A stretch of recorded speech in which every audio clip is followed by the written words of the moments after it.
धर्म कथा में आपका स्वागत है। आपके साथ मैं हूं शबनम।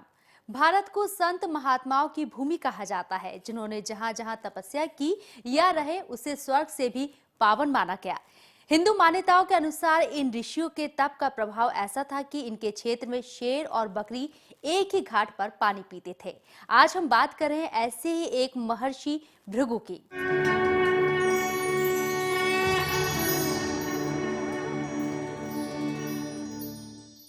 हिंदू धर्म ग्रंथों के अनुसार ब्रह्मा के मानस पुत्र और त्रिदेवों की परीक्षा लेने वाले महर्षि भृगु ऐसे महापुरुष थे जिनके ज्ञान और पुण्य कर्म के निशान आज भी कई स्थानों पर मिलते हैं। ऋग्वेद से लेकर अनेक पौराणिक ग्रंथों में महर्षि भृगु के चमत्कारिक व्यक्तित्व की झलक देखने को मिलती है। आज सबसे पहले हम आपको ये बताते हैं कि महर्षि भृगु थे कौन।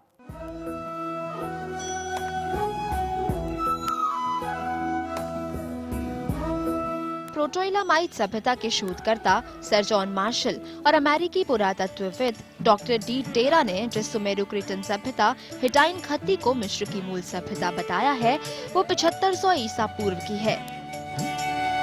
प्रोटोइलामाइट सभ्यता से निकली सुमेरु सभ्यता के समय की शुरुआत करने वाले ब्रह्मा जी को माना गया है। माना जाता है कि भृगु से ही भार्गवंश का इतिहास शुरू होता है।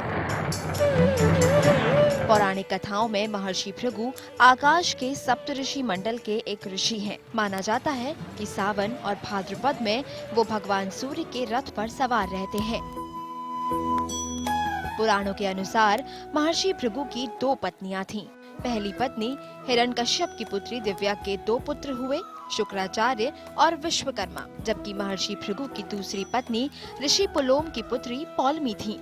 इनके 2 पुत्र हुए, च्यवन और ऋचिक। भगवान विष्णु के दशावतारों में से एक परशुराम भी भृगु की ही संतान माने गए हैं। महर्षि भृगु ब्रह्मा जी के 9 मानस पुत्रों में प्रमुख माने गए हैं।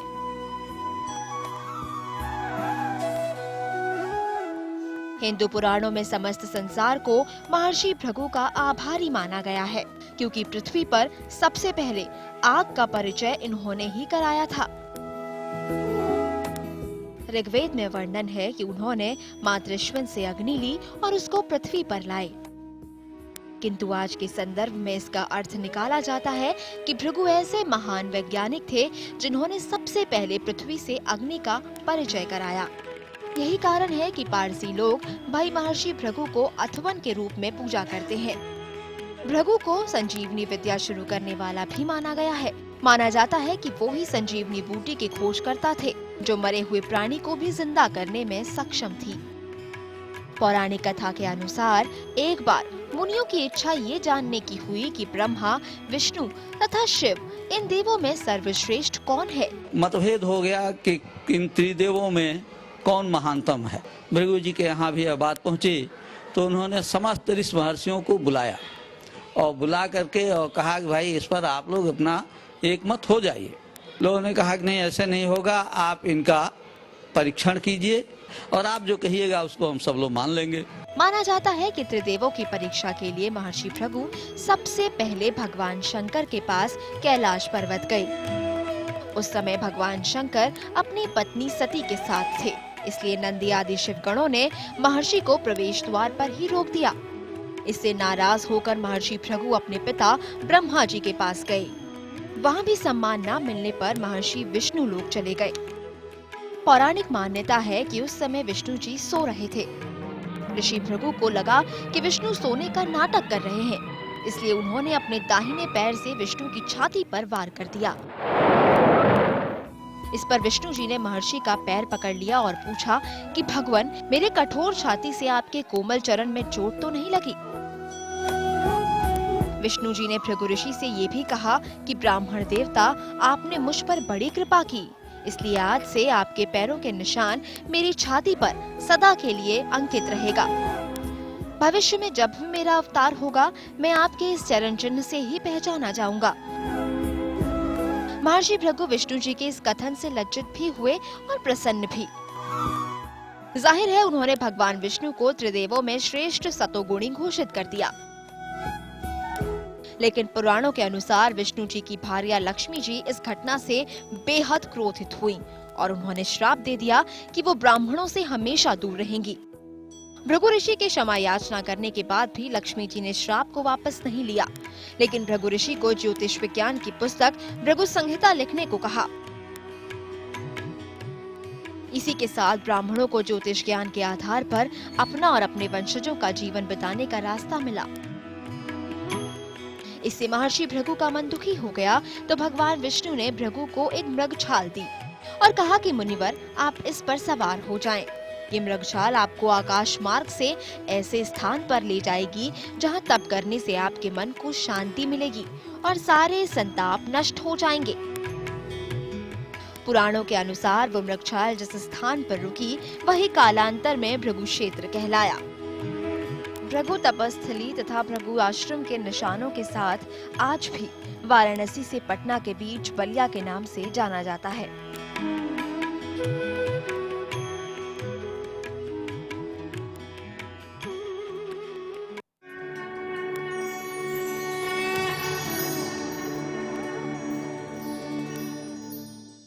भृगु ऋषि ने जिस क्षेत्र में निवास किया वो भृगु क्षेत्र कहलाया। हिंदू पुराणों में वर्णित भृगु क्षेत्र के बीच का भाग पुण्य क्षेत्र माना जाता है और ये स्थान पूर्वी उत्तर प्रदेश का बलिया जिला है, जहां आज भी सदियों पुराना भृगु आश्रम आप देख सकते हैं। पेश है एक रिपोर्ट।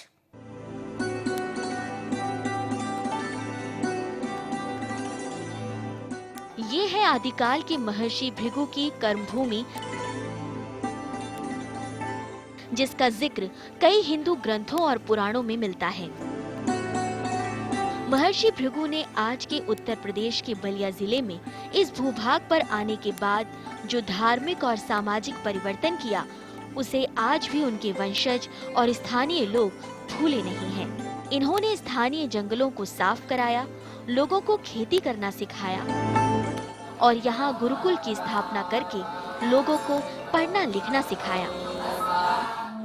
ऐसा माना जाता है कि महर्षि भृगु ने ही बलिया के लोगों को पढ़ा लिखा कर बुद्धिमान बनाया और सुखी जीवन जीने का तरीका सिखाया।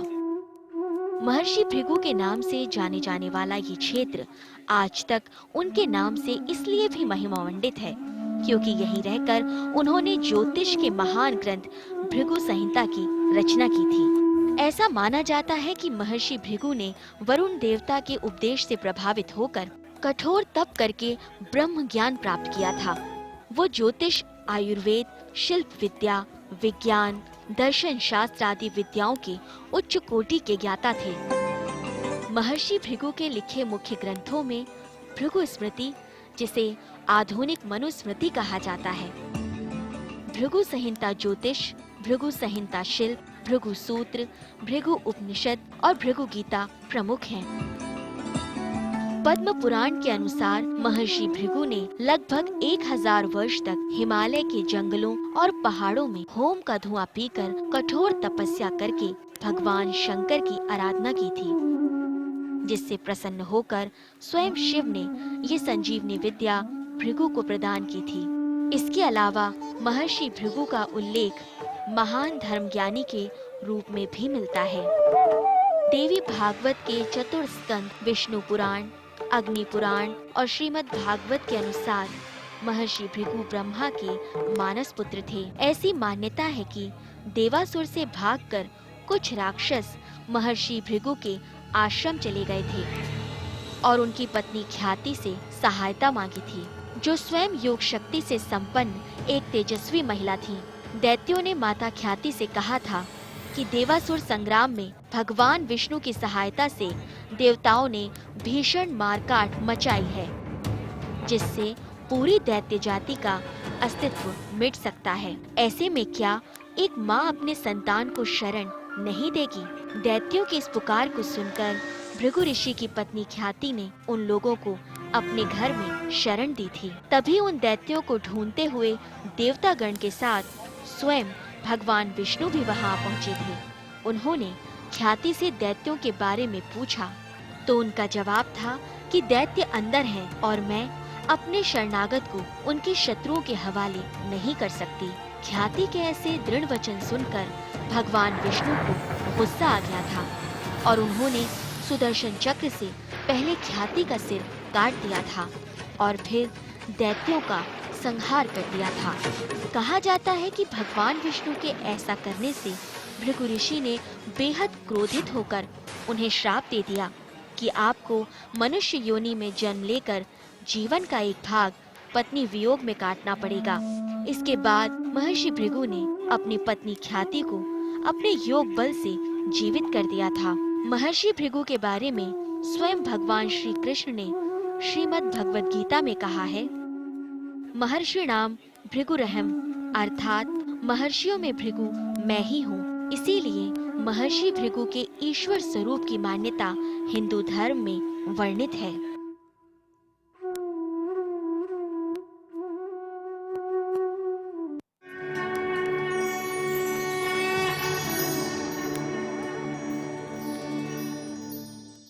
तो देखा आपने कैसे महर्षि भृगु का क्षेत्र पुण्य क्षेत्र बन गया।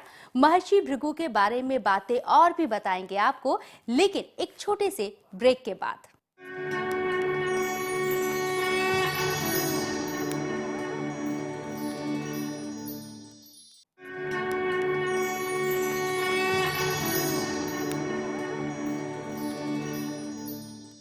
ब्रेक के बाद आपका एक बार फिर से स्वागत है। आप देख रहे हैं धर्म कथा और आपके साथ मैं हूं शबनम। हिंदू धर्म शास्त्रियों की माने तो समूचे संसार को महर्षि भृगु का ऋणी होना चाहिए, क्योंकि उन्होंने भृगु संहिता की रचना करके विश्व में उस ज्योतिष विज्ञान की शुरुआत की जिसका संबंध मानव जीवन के तकरीबन हर पहलू से जुड़ा रहा है। चलिए आज हम आपको बताते हैं भृगु संहिता ज्योतिष के बारे में। यह भृगु क्षेत्र विशेषकर भृगु आश्रम महर्षि भृगु के दिव्य शक्तियों का साक्षी रहा है। बलिया का भृगु आश्रम ही वो स्थान बताया जाता है जहां भृगु संहिता की रचना हुई। विश्व के प्राचीनतम ज्योतिष ग्रंथ के अलावा भृगु ऋषि का आयुर्वेद और अथर्ववेद में भी सीधा दखल मिलता है। भृगु ऋषि ने भृगु संहिता ज्योतिष के अलावा भृगु स्मृति, भृगु संहिता शिल्प, भृगु सूत्र, भृगु उपनिषद और भृगु गीता की भी रचना की। भृगु संहिता ज्योतिष विज्ञान का पहला ग्रंथ माना गया है। भृगु संहिता में ग्रहों, नक्षत्रों की गति को देखकर पृथ्वी और मनुष्यों पर पड़ने वाले उनके प्रभाव के अलावा और अन्य ज्योतिषीय सिद्धांतों की भी शुरुआत की गई है। इस ग्रंथ में शोध के बाद भृगु ऋषि ने ग्रहों और नक्षत्रों की गति तथा उनके आपस में संबंधों के आधार पर समय की गणना की। इस ग्रंथ का उल्लेख महाभारत और जातक स्कंद में भी मिलता है। त्रेता युग में मूल भृगु संहिता किसी कागज पर नहीं बल्कि भोजपत्र पर पाली भाषा में लिखी गई थी, जिसमें 11 अध्याय हैं। अलग अलग अध्यायों में अलग अलग विषय वस्तुओं के बारे में विस्तार पूर्वक बताया गया है। भृगु संहिता से जन्म कुंडली न होने पर भी एक नहीं बल्कि कई जन्मों तक की बातें बताई जा सकती हैं। कालांतर में कई विद्वानों ने मिलकर संस्कृत भाषा में इसे कागज पर उतारा और तब इसकी कई प्रतियां बनाई गईं। ये वही प्रतियां हैं जिन्हें हम आज के जमाने में देख पाते हैं और इस्तेमाल भी करते हैं। ओरिजिनल यानी मूल भृगु संहिता कहाँ है, इस बात की जानकारी अभी तक किसी के पास नहीं है। हाँ, इसके कुछ पृष्ठ बनारस, पुणे और मेरठ के ब्राह्मण परिवारों के पास होने के तथ्य जरूर मिले हैं, जिन्हें ये लोग किसी को पढ़ने नहीं देते, क्योंकि इन्हें ये इन परिवारों ने अपनी पैतृक संपत्ति बना लिया है। भृगु संहिता के कुछ पृष्ठ होने का दावा कई भविष्य वक्ताओं के परिवार करते हैं और ये देश में कई जगह बिखरे हुए हैं। कई जगह भृगु संहिता सेंटर्स खोलकर भी लोग भृगु संहिता के अनुसार काल गणना करके जातक का भविष्य बताते हैं। सौभाग्यवश यदि किसी की जन्म कुंडली के ग्रह भृगु संहिता के बचे पृष्ठों से मिल जाएं, तो ज्योतिषी उस व्यक्ति के न केवल वर्तमान जीवन की घटनाएं बता देते हैं बल्कि पूर्व और आने वाले जन्मों के बारे में भी बता सकते हैं। वैसे कहा तो ये भी जाता है कि ऐसी भृगु संहिता आज भी ताम्रपत्र पर नेपाल के एक पुस्तकालय में सुरक्षित रखी है। प्रश्न ज्योतिष के अनुसार जब इस भृगु संहिता का कोई पृष्ठ खोला जाता है और उसके अनुसार सवाल करने वाले की जिज्ञासा का समाधान किया जाता है, इसमें मनुष्यों की जितनी भी संभावित जन्मपत्रियां हो सकती हैं, उनमें प्रत्येक जन्मपत्री के 3 जन्म का विस्तार पूर्वक वर्णन है। इस महान ग्रंथ की सत्यता को कई ज्योतिषों और विद्वानों ने माना है।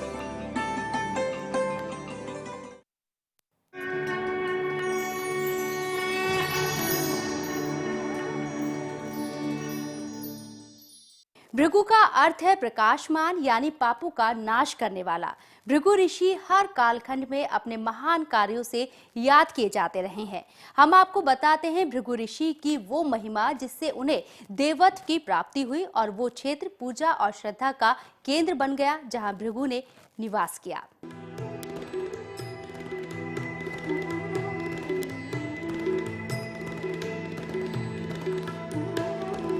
महर्षि भृगु एक पुण्यात्मा होने के साथ साथ चमत्कारी व्यक्तित्व वाले ऋषि थे।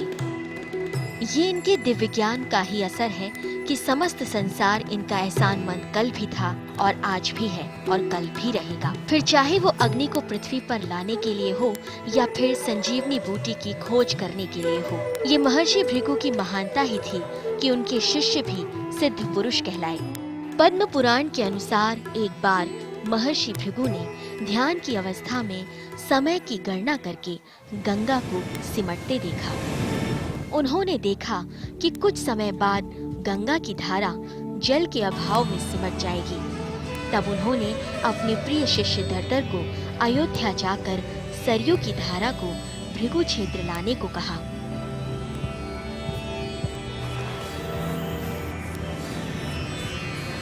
शिष्य दर्दर ने अपने तप और गुरु कृपा से प्राप्त हुई दिव्य शक्तियों के आधार पर वैसा ही किया। सरयू की धारा को यहाँ लाकर जैसे ही मिलाया गया, घर घर एवं दर दर की आवाज होने लगी।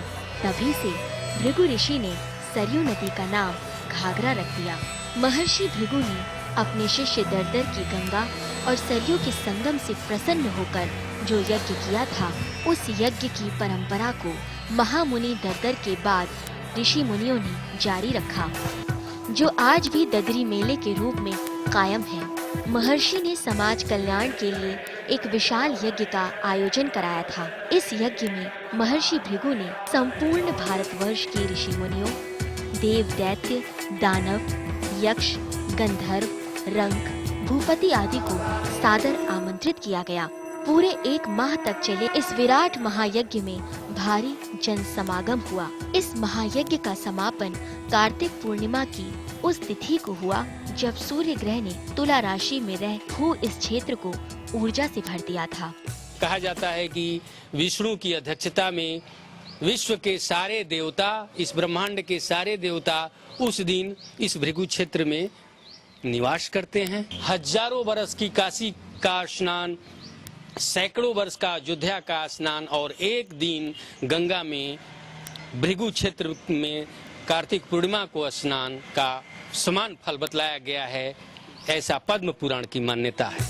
आज भी ददरी मेला उसी परंपरा में हजारों वर्षों से चलता आ रहा है। भृगु की इस तपोभूमि पर हर वर्ष कार्तिक भर गंगा व सरयू का इलाका गुलजार रहता है। कार्तिक पूर्णिमा के बाद ये क्षेत्र पूरी तरह से रमणीय हो जाता है। भक्त यहाँ एकादशी के दिन गंगा नदी में स्नान व पूजा करने के बाद कार्तिक पूर्णिमा तक ददरी मेले में कल्पवास करते थे। पौराणिक काल से ही इस क्षेत्र को विशेष पहचान मिली हुई है। यहाँ पूजा पाठ, गंगा स्नान आदि करने के लिए साधु संतों और भक्तों का तांता लगा रहता है। जन श्रुतियों के अनुसार ये मेला ऋषि मुनियों की तपोस्थली के रूप में जाना जाता है। महर्षि भृगु ने यहीं गंगा तट पर तपस्या की थी। ये बलिया के तपोभूमि का स्थान है, सबसे पवित्र स्थान है। तहे दिल से जो आता है, इनके अपना मनोकामना लेकर के उसकी पूर्ति करते हैं। हम लोग करीब 2500-30 वर्ष से हमारा परिवार इस आश्रम से बिलीव करता है और यहाँ हम लोग आते रहते हैं। हम लोग का बचपन से ही जो मुंडन संस्कार होता था यहीं पर होता था। यहाँ किसी भी देवी देवता की मूर्ति नहीं है। यहाँ इस आश्रम में कुछ है तो महर्षि भृगु, उनकी पत्नी और उनके शिष्यों की समाधि। यहाँ आने वाले लोगों की माने तो यहाँ दिल से आने पर उनकी सारी मनोकामनाएं पूर्ण हो जाती हैं।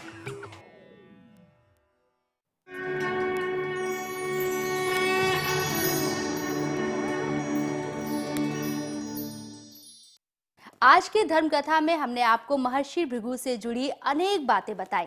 आपको हमारा ये कार्यक्रम कैसा लगा? अपनी राय और सुझाव हमें जरूर भेजिए। हमारा पता है Bhaskar news A1 47 sector 63 Noida.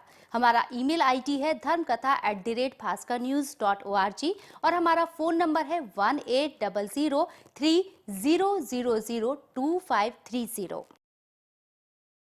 अगले एपिसोड में हम फिर आएंगे कुछ और रोचक धर्म कथाएं लेकर। तब तक के लिए मुझे दीजिए इजाजत। नमस्कार।